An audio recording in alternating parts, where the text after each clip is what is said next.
Hello दोस्तों, स्वागत है आप सभी का मेरे यूट्यूब चैनल में जहां हम बात करते हैं इलेक्ट्रॉनिक्स की। तो ऑलरेडी हम काफ़ी कुछ जॉब्स के बारे में बात कर चुके हैं कि इलेक्ट्रॉनिक्स में जॉब कैसे ले, कैसे इंटर करना है इस इंडस्ट्री में। ऑलरेडी काफ़ी सारे वीडियोस हैं मेरे चैनल पे। तो फिर ये वीडियो क्यों, इस वीडियो में क्या एक्स्ट्रा बताने वाला हूँ।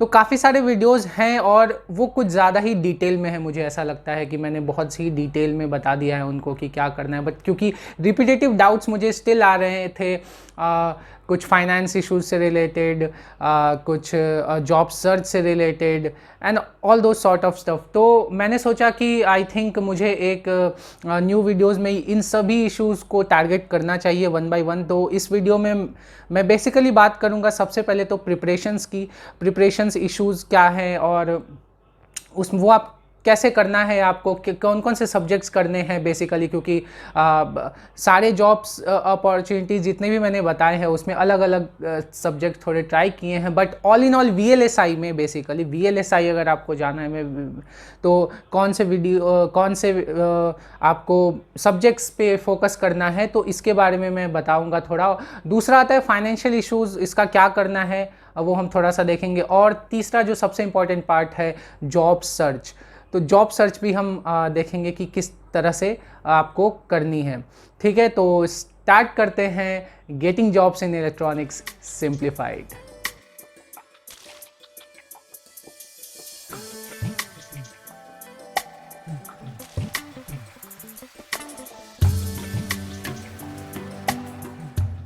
तो इसमें जो सबसे पहला पॉइंट आता है वो आता है आपका प्रिपरेशंस। तो 80% ऑफ जो आपका जो वेटेज है, जो भी आपका एनर्जी है, वो इसी पे डालो। ठीक है, प्रिपरेशंस में डालो। और प्रिपरेशन में मैंने बात की है बहुत सारे अलग अलग जॉब अपॉर्चुनिटीज़ के बारे में कि अलग अलग प्रिपरेशंस करनी है, बट मैं यहाँ पे एक कंबाइंड बताता हूँ कि VLSI में जाने के लिए आपको क्या बेसिक सब्जेक्ट जो कि आपको प्रिपेयर करना ही है अच्छे से। तो उसमें सबसे पहले आता है नेटवर्क एनालिसिस। अब network analysis as such analog के लिए तो बहुत इंपॉर्टेंट है, but digital physical design, front end design, ये सब के लिए उतना इंपॉर्टेंट नहीं है, but still network is like an aptitude. तो ये इससे आपका एप्टीट्यूड का विकास होता है, जो इलेक्ट्रॉनिक्स एप्टीट्यूड का विकास होता है, क्योंकि network is like current and voltages के बारे में आपको बहुत अच्छे से सीखने मिलता है। तो नेटवर्क तो करो ही करो, एक बेसिक नेटवर्क का आइडिया ले लो। तो मुझे लगता है जो मेरा बेसिक इलेक्ट्रिकल का जो प्लेलिस्ट है वो मोर देन इनफ है नेटवर्क के लिए, क्योंकि उसमें RLC के बारे में बताया है, अलग अलग थोड़े RC सर्किट्स, कैसे टाइमिंग, चार्जिंग डिस्चार्जिंग, क्योंकि ये सब अच्छे से बताया है। और RC एक ऐसी चीज़ है कि VLSI में हर जगह काम आती है, लाइक चाहे आप कुछ भी कर रहे हो, ultimately it boils down to RC and L भी थोड़ा बहुत। तो मुझे लगता है वो प्लेलिस्ट आपने कर लिया बेसिक इलेक्ट्रिकल का तो मोर देन इनफ है, आप रेफ़र कर सकते हो। मैं आई बटन पे दे दूंगा और नीचे लिंक्स डिस्क्रिप्शन में भी दे दूंगा। अब दूसरा उसके बाद आता है सब्जेक्ट, वो आता है सेमीकंडक्टर फिजिक्स। तो सेमीकंडक्टर फिजिक्स के लिए जो इम्पॉर्टेंट बुक है वो है नीमन, और नीमन से आप रेफ़र कर सकते हो। और मेरे भी जो सेमीकंडक्टर के प्लेलिस्ट है वो भी काफ़ी अच्छे हैं, काफ़ी डीप में है, काफ़ी डिटेल में, उसका 70% भी आपको समझ में आ रहा है, तो आप अच्छी पोजीशन पे हो सेमीकंडक्टर फिजिक्स, क्योंकि आपको डिवाइसेस पे ही काम करने हैं, मॉसफेट पे काम करना है, सेमीकंडक्टर पे काम, तो आपको उसका नॉलेज अच्छी तरीके से होना चाहिए। मेरे प्लेलिस्ट में थोड़ा सा मॉसफेट का 1-2 वीडियो बचा हुआ है आई थिंक, तो वो मैं अभी कंप्लीट करना है, तो वो कुछ दिनों में डालूंगा वो भी धीरे धीरे। But before that it's all I think mature, काफ़ी मैच्योर कंटेंट है। EDC सब्जेक्ट है इलेक्ट्रॉनिक डिवाइसेस एंड सर्किट्स। तो इलेक्ट्रॉनिक डिवाइसेस एंड सर्किट्स में आपका जैसे डायोड के सर्किट्स आ गए, बेसिक एम्पलीफायर्स के छोटे मोटे सर्किट्स आ गए, और इस तरह के जो छोटे छोटे सर्किट्स हैं वो भी आपका जानना जरूरी है। वो मेनली एनालॉग के काम में आते हैं, बट उसके बिना आपको फिर कुछ ज़्यादा आगे के सब्जेक्ट्स नहीं समझ में आएंगे एडवांस के। तो बेसिक EDC का नॉलेज होना चाहिए। And book I think Sedra and Smith book मैं रिकमेंड करूँगा, वो बुक लो, या बॉयल स्टेट भी आप यूज़ कर सकते हो, वो भी काफ़ी अच्छी बुक है। तो सेड्रा एंड स्मिथ या बॉयल स्टेट कोई भी बुक आप यूज़ कर सकते हो उसके लिए। उसके बाद बात आती है डिजिटल इलेक्ट्रॉनिक्स सब्जेक्ट की, क्योंकि since digital is 80% of the VLSI, 80% of VLSI का काम डिजिटल में ही होता है, एंड 10 to 15% या 20% बोल सकते हो एनालॉग। अब कोई इतना एकदम फ्रैक्शनलाइज नहीं कर सकता है, सही बताऊँ तो, but more than 80% is digital. तो आपको डिजिटल इलेक्ट्रॉनिक्स बहुत अच्छे से प्रिपेयर करना है। तो डिजिटल इलेक्ट्रॉनिक्स के लिए जो बुक है वो आती है मॉरिस मैनो का बुक। उसमें डिजिटल ब्लॉक लेवल डिज़ाइंस जो है वो आपको करने हैं, लाइक मक्सेस, डी मक्सेस, इनकोडर, डिकोडर, ये डिज़ाइनिंग, एफएसएम का भी थोड़ा बहुत नॉलेज हो गया, क्योंकि वो क्या बोलते हैं फ्रंट एंड में यूज़ होता है, वेरिलॉग में यूज़ होता है, तो वो सब आप करो। मेरा भी डिजिटल इलेक्ट्रॉनिक्स का प्लेलिस्ट है, तो वो भी काफ़ी अच्छा है, बट अभी वो उतना मैच्योर नहीं हुआ है, क्योंकि आगे कंटेंट और भी आगे आने बाकी है। तो जितना बनाया है बहुत अच्छा बनाया है, but that is I think बहुत कम है अभी, और बहुत सारी चीज़ें उसमें आनी है डिजिटल इलेक्ट्रॉनिक्स के प्लेलिस्ट में, तो आप वो भी रेफर कर सकते हो for basic things like gates and all that, और एप्रिसिएशन लाइक डिजिटल इलेक्ट्रॉनिक्स क्यों यूज़ करते हैं, उसका क्या एकदम वैल्यू कितना है, वो आप समझ सकते हो इस वीडियो से। तो वो प्लेलिस्ट भी आप जाके देख सकते हो। Otherwise Morris Mano is the book, मैं भी वही रेफर कर रहा हूँ बेसिकली। तो अब डिजिटल इलेक्ट्रॉनिक्स ये तो हो गया ब्लॉक लेवल चीज़ें कि डिज़ाइनिंग कैसे करनी है ये। अब आता है कि एग्जैक्ट सीमॉस लेवल डिज़ाइनिंग कैसे करनी है, तो उसके लिए बुक है जेम रैबे सर की digital CMOS design, digital CMOS design by Jan Rabaey. वो आप यूज़ करो वो बुक, क्योंकि उसमें ही एडवांस सीमॉस के जितने टेक्नोलॉजीज़ हैं और कैसे हम एक्चुअली सर्किट में डिज़ाइन करते हैं वो सब चीज़ें उसमें। और उसमें वो बुक ऐसा है कि वो सीधा आपको VLSI इंटरव्यू क्रैक करा सकता है। वो बुक आपने अच्छे से समझ ली, मतलब VLSI इंटरव्यू कि कोई भी ऐसे क्वेश्चंस नहीं है जो आप क्रैक नहीं कर पाओगे, हर चीज़ का जवाब उस बुक में है। तो ये उस बुक की खासियत है, तो ये आप समझो। ये तो हो गई डिजिटल की बात। अब जिनको भी एनालॉग में जाना है, तो एनालॉग के लिए जो बुक है वो रजावी सर की बुक है, analog CMOS design by Razavi sir. Second edition ले लेना, क्योंकि सेकेंड एडिशन में कुछ एक्स्ट्रा चीज़ें हैं जो कि इंटरव्यू में आपको काफ़ी हेल्प करेंगी। तो एनालॉग के लिए नेटवर्क, जो कि ऑलरेडी मैंने बताया है प्लेलिस्ट, प्लस आपका analog CMOS design by Razavi sir. और नागेंद्र कृष्णपुरा सर के भी वीडियोज़ हैं, तो वो भी तुम देख सकते हो, यूट्यूब पे है NPTEL के। ओके, तो ये हो गया प्रिपरेशंस की बात। इतना बेसिक प्रिपरेशन मुझे लगता है हर कोई कर सकता है कॉलेज में रहते हुए। कुछ ज़्यादा नहीं बताया, कुछ बहुत सारे सब्जेक्ट्स तो मैंने बताया नहीं है, बस नेटवर्क, EDC, आपका सेमीकंडक्टर फिजिक्स, तो EDC का ही थोड़ा बहुत पार्ट है, एक्सटेंशन है। फिर एनालॉग के लिए एक सेक्शन और डिजिटल के लिए एक सेक्शन, और एक्स्ट्रा आपको सीमॉस डिज़ाइन का पढ़ना है, तो वो भी आप एक बुक अच्छे से आप अपना थोड़ा करके पढ़ सकते हो। आउट ऑफ सिलेबस भी पढ़ सकते हो, बीटेक में आप कर सकते हो, ठीक है। तो इतना तो करो, आप जहाँ भी हो, आप बीटेक में हो, एमटेक में हो, घर बैठे हो, इतना तो आप करो ही करो, आप no matter where you are. अब बात करते हैं, ये तो हो गई प्रिपरेशन। अब क्या इतना इनफ है? देखा जाए तो इतना इनफ है यार इंटरव्यू क्रैक करने के लिए, बट स्टिल इंटरव्यू क्रैक नहीं हो पाते हैं, या फिर आपका सिलेक्शन मतलब रिज्यूमे ही सेलेक्ट नहीं हो पाता है। इसका एक बहुत बड़ा फैक्टर है आपका कॉलेज, क्योंकि कैसा होता है second tier college, third tier colleges पे ट्रस्ट नहीं है कंपनीज का, और इट कैन बी अंडरस्टैंडेबल, क्योंकि आपके कॉलेज में ही देख लो कितने, आपके क्लास में ही देख लो कितने स्टूडेंट्स आपके क्लास में डेडिकेटेड हैं इलेक्ट्रॉनिक्स के लिए, हार्डली 10%। मैं अपने बीटेक कॉलेज की बात करूं तो मेरे बीटेक कॉलेज में आउट ऑफ 120 हार्डली 5 स्टूडेंट्स भी नहीं होंगे इलेक्ट्रॉनिक्स डोमेन में अभी काम कर रहे हो। तो that is the ratio we are talking about. तो उस रेशियो पे कैसे कंपनीज आपके कॉलेजेस पे ट्रस्ट करेंगे? और आप भी कुछ कहीं जाते हो, कोई कॉलेज में जाते हो, या आप भी कोई इंस्टीट्यूट अगर सर्च कर रहे हो, तो आप 100 लोगों से पूछते हो ना यार कैसा है कि सही है कि नहीं। That is the same thing with companies, वो भी ट्रस्ट इश्यूज हैं अभी भी। तो वो ट्रस्ट इश्यूज कैसे बढ़ेगा? हमसे ही तो बढ़ेगा। हम जाएंगे छोटे छोटे कॉलेजेस से जब कंपनीज में, तो उनका ट्रस्ट इश्यूज कम होंगे, उनको लगेगा नहीं यार ये कॉलेजेस के बच्चे भी कुछ कर सकते हैं। तो ये हमें कंटिन्यू रखना है, अपने मेहनत के जरिए हम जो भी आपके ये सब बैरियर्स को तोड़ सकते हैं, बट हमें बहुत मेहनत करनी पड़ेगी उसके लिए। तो अब आप क्या कर सकते हो इसके लिए? सर्टिफिकेशंस या फर्दर स्टडीज़ जो मास्टर्स के लिए करते हैं लोग, तो मास्टर्स के लिए आपके पास दो ऑप्शन है, सॉरी मास्टर्स के लिए नहीं, फर्दर आपके लिए पास दो ऑप्शन, या तो सर्टिफिकेशन जाओ या मास्टर्स जाओ, ठीक है। अब उसमें से कौन सा अच्छा है इसके लिए मैंने डिटेल वीडियो बना रखा है, तो इसमें मैं डिस्कशन नहीं करूंगा, बट कुछ ना कुछ करो, घर बैठे मत रहो। मेरा पॉइंट ये है इस वीडियो में, that is why it's simplified. घर बैठे मत रहो, ऐसा मत सोचो कि मैं जॉब ढूंढूंगा और मुझे जॉब मिल जाएगी, ढूंढते रहूंगा और मिल जाएगी, नहीं, ऐसा नहीं होता है। आपको प्रिपरेशंस करती रहनी पड़ेगी, और प्रिपरेशन बहुत अच्छे से करती रहनी पड़ेगी, और अगर 15 दिन 20 दिन 1 महीने में नहीं मिला तो कुछ आगे करते रहो, सर्टिफिकेशंस करते रहो, क्योंकि 6 महीने के बाद you will lose that freshers tag. ये भी आप अगर 2021 में पास आउट हुए हो तो अभी दिसंबर जैन आने वाला है, तो आप धीरे धीरे वो फ्रेशर्स का टैग लूज करना चालू कर दोगे, फिर और मुश्किल होते जाएगा। तो आपको कहीं ना कहीं सर्टिफिकेशंस करना पड़ेगा। यहाँ से हमारा दूसरा पॉइंट आता है जो बहुत सारे लोगों ने मुझे पूछा, सर फाइनेंशियल इश्यूज़ हैं। और जिन लोगों के भी फाइनेंशियल इश्यूज़ के मुझे मैसेज आते हैं ना, दे आर ऑल 2017 से पास आउट हूँ, 2018 से पास आउट हूँ, 2016 से पास आउट हूँ, बस घर पे बैठ के या तो कोई पढ़ा रहा है या तो बस ढूंढ रहा है, like this kind of thing. तो देखो यही होता है actually, because it's kind of vicious cycle. मतलब आप अगर इसको तोड़ के बाहर नहीं निकलोगे तो यही चक्र में घूमते जाओगे। ये सुना है ना, गरीब और गरीब होते जाता है, अमीर और अमीर हो जाता है, इट्स विशियस साइकिल।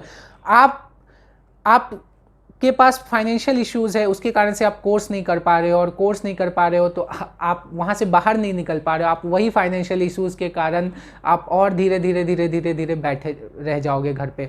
तो आपको क्या करना है, कैसे भी यार किसी से भी पैसे मांग के, क्योंकि कोर्सेज जो हैं एमटेक का मैं बात करूँ तो 12,400 तो आपका स्टाइपेंड ही, अगर आप गेट क्रैक करते हो तो 12,400 अगर आपको स्टाइपेंड मिल रहा है तो आई थिंक 1.5 लाख के आसपास उस आपका सालाना हो जाता है। एंड कॉलेज की फ़ी 1 लाख पर ईयर है आई थिंक, तो 3 लाख के आसपास आपको मिल जाएगा, 2.25 लाख के आसपास, और जिसमें से आप 2 लाख रुपए कॉलेज की फ़ी में दे देना, तो वहाँ से आप मैनेज कर सकते हो। ठीक है, उसके लिए आपको गेट बस क्रैक करना है। आई थिंक क्रैक करना उतना मुश्किल नहीं है, 25 नंबर लाना, 25-26 नंबर लाना, तो आप कर सकते हो। दूसरे जो सर्टिफिकेशंस हैं वहाँ पे जो फ़ी है अराउंड 50,000 से 2 लाख रुपए तक है, वेरिएबल है, अलग अलग इंस्टीट्यूट के है, कौन अच्छा है कौन खराब स्टिल ये अलग डिबेट है, उस पर अभी नहीं पढ़ते हैं, बट वो भी आप कंसिडर करो। और आपके क्लास में है ना यार 50-60 लोग होंगे ना, जितने भी होंगे कोई तो अच्छा कर रहा होगा, मांगो यार बेशर्म होकर दोस्तों से कि यार दो मुझे 50,000 रुपये, तुम्हें जॉब लगी है मुझे दो, मैं लौटा दूंगा 1-2 साल बाद, या साहूकार से मांगो या कहीं से तो लोन ले लो, बिकॉज इट इज़ वर्थ। घर पे बैठ के आप नहीं कर पाओगे, इट इज़ वर्थ। कहीं से तो भी इंटर करो, सर्टिफिकेशंस भी कर लो, कुछ तो कर लो यार, क्योंकि बस ये सोचना कि नहीं फाइनेंशियल इश्यूज़ है और घर पे बैठे रहेंगे तो वो इश्यूज़ चलते ही रहेंगे। आप 2015 से 21 6 साल में फाइनेंशियल इश्यूज़ का कुछ नहीं कर पाए। अगर आप वहाँ पे अगर आप 50-60 हज़ार 1 लाख रुपए इकट्ठा कर लेते कैसे भी, अब मुश्किल है मुझे पता है, बट नो एक्सक्यूज़, करो। आई डोंट नो कैसे करोगे, बट करो तो आप वो 1 लाख रुपए अभी आपके पास कम से कम, मुझे लगता है 5 साल के बाद कम से कम 15 लाख का पैकेज तो होता आपके पास। ठीक है, क्योंकि वीएलएसआई ऐसा सेक्टर है यार कि आप इंटर कर जाते हो तो 4 से 5 सालों में आप मिनिमम 10 लाख रुपए पैकेज, मिनिमम, ये मिनिमम बता रहा हूँ, मैक्सिमम बहुत हो सकते हैं क्योंकि अब वो मेरे वीडियोस में आपने देखा ही होगा, बट ये मैं मिनिमम बता रहा हूँ जिसमें मतलब इससे कम तो हो ही नहीं सकता 5 साल बाद कोई भी वीएलएसआई इंजीनियर का।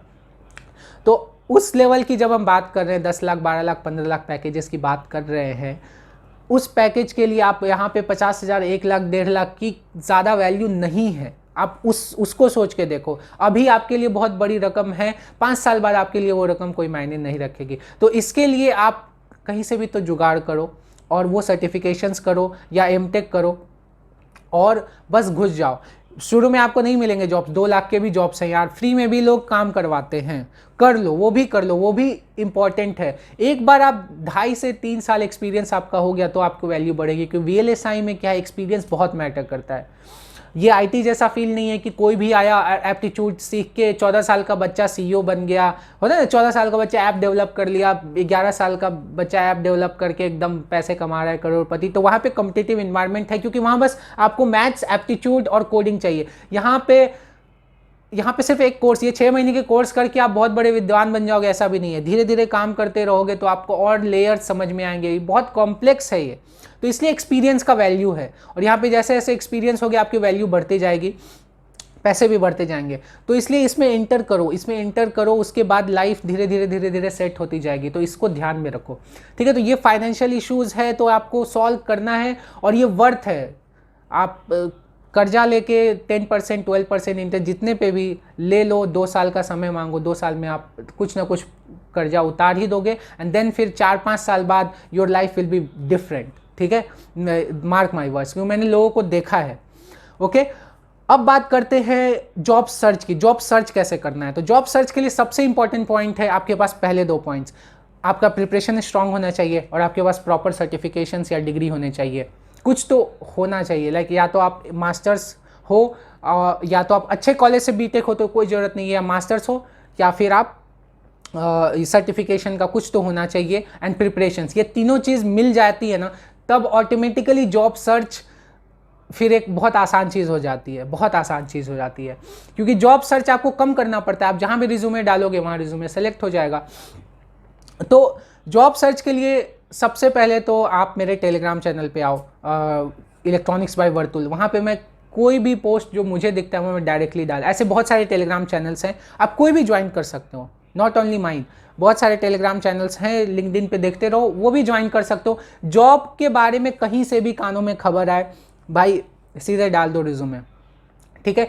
अब दूसरा है फिर लिंक्डइन। लिंक्डइन तो VLSI के लिए सबसे बेस्ट जगह है। लिंक्डइन पे आपको धीरे धीरे कनेक्शंस बढ़ाने हैं। रोज़ 1 घंटे लिंक्डइन पे देना है आपको अपना पोस्ट स्क्रॉल करना है, क्योंकि जो अभी आपके कनेक्शंस हैं, सपोज मुझे कुछ भी दिखा अपॉर्चुनिटी तो मैंने लाइक कर दिया या उस पर कमेंट कर दिया, तो आपको फीड में वो दिखेगा और आप मुझसे कनेक्टेड हो तो वो दिखने के लिए आपको लिंक्डइन पे जाके स्क्रॉल तो करना पड़ेगा आपके होम फीड को कि क्या क्या अपॉर्चुनिटीज़ आपको दिख रही है आपको पेज में।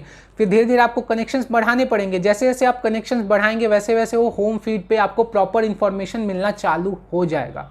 तो ये धीरे धीरे होता है, 6 महीने लग जाते हैं एक प्रॉपर स्ट्रॉन्ग कनेक्टिविटी बनाने के लिए लिंक्डइन पे। तो लिंक्डइन रोज़ खोलो, जो भी आपको लगता है, आपको अगर RTL में जाना है तो RTL वाले के प्रोफाइल सर्च करो, उसको कनेक्ट करो खुद में, ताकि वो जब भी कुछ भी शेयर करे तो आपको आपके होम फीड पे पता है। तो ये डेली करो, डेली 1 घंटे लिंक्डइन करना ही करना है अगर आप जॉब सर्च ढूंढ रहे हो तो।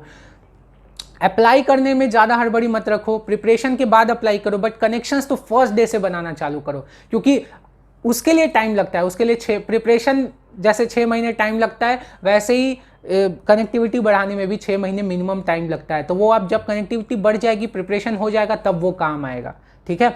तो electronics bye Vartul Telegram channel याद रखना, वहाँ पे मैं कुछ ना कुछ डालते रहता हूँ जो भी मुझे मिलता है, और उससे बहुत सारे लोगों का हुआ भी है। मुझे फीडबैक आए हैं इंस्टाग्राम पे, तो आई एम वेरी हैप्पी कि चलो यार उससे 2-4 लोगों का भी हेल्प होता है, तो मेरे लिए तो काफ़ी सेटिस्फाइड है। तो उससे लोगों को जॉब मिली है वहाँ के पोस्ट से, तो आई एम वेरी हैप्पी। तो आप लिंक्डइन एंड मेरा टेलीग्राम चैनल ज़रूर, और थोड़ा सा रिज्यूमे पे ध्यान दो यार। रिज्यूमे को थोड़ा सा अट्रैक्टिव बनाओ और थोड़ा सा उसमें कीवर्ड्स डालो। जो भी जॉब सर्च में लिखा हुआ है उसको वो कीवर्ड डालोगे तभी रिज्यूमे सेलेक्ट होगा। और इसके लिए मैं रिकमेंड करूँगा ये book, the unparalleled road map by Uday Sonthalia. और इसमें लिखा हुआ है ये यार, handbook to get your dream job. तो इसमें जो भी सेक्शंस है वो तो है ही, जैसे इंटरव्यू स्किल्स, इंटरव्यू कैसे देना है।